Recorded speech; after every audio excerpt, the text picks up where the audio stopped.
There can be no doubt that strange things go on in hotel rooms. But they don't get much stranger than something that went down in the Arlington, Virginia, Marriott Hotel, on U.S. Highway 1- in August 1957. It's a bizarre story of paranormal phenomena, or, perhaps more correctly, alleged paranormal phenomena. A couple of teenage psychics, an employee of a local railway company, and the U.S. intelligence community. Yep, it's time for one of those stranger-than-fiction accounts. It all began on July 16, 1957. That was the date on which Alan H. Belmont, the assistant director of the FBI's Domestic Intelligence Division, prepared a document with the eye-catching title of Extrasensory Perception. It was a document circulated to senior FBI personnel, including Assistant Director Cartha Deloach. Belmont wrote, "One of our agents attended a private exhibition of extrasensory perception given by Mr. William Foos at American Legion headquarters in Washington, D.C. The document continues, Mr. Foos, resident of Richmond, Virginia, is a high school graduate employed in a minor capacity with the C&O Railway. About 2 years ago he became interested in extrasensory perception, a term probably technically inaccurate, and began experimenting with members of his family. He claims to have achieved amazing success, and in recent weeks has received a considerable amount of publicity in the Richmond area." Belmont got to the point. Very simply, Foos claims the ability to teach the blind to see. In 6 months to teach a person without eyes to see sufficiently well to drive an automobile safely. He disclaims any supernatural power and, not being a scientist or physician, has no technical or scientific explanation. He merely states that a person can do what he makes up his mind to do.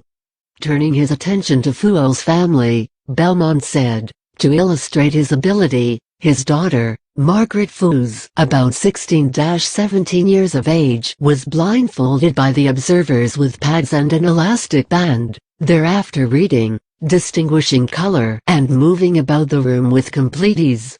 She could read minute handwriting submitted by those in attendance, accurately trace the written material, and in all ways function without error as with complete vision.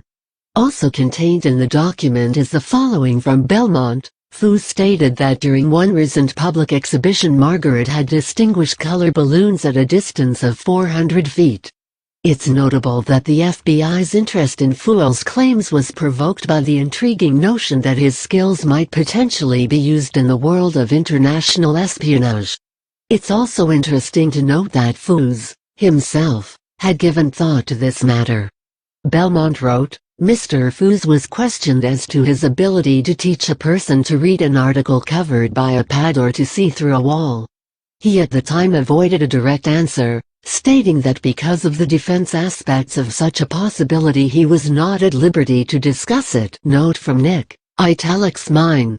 Belmont clearly recognized the potential use of such powers in the field of spying, if indeed such powers were real and could be harnessed. On this particular matter, his words are very clear and to the point. Should Foos's claims be well-founded, there is no limit to the value which could accrue to the FBI, complete and undetectable access to mail, the diplomatic pouch, visual access to buildings. The possibilities are unlimited insofar as law enforcement and counterintelligence are concerned. Belmont was on a roll. As fantastic as this may appear, the actuality of extrasensory perception has long been recognized, though not to the degree of perfection claimed by Mr. Foos. It is difficult to see how the Bureau can afford to not inquire into this matter more fully. Of course, inquiries did proceed. As we shall see in Part 2 of this article,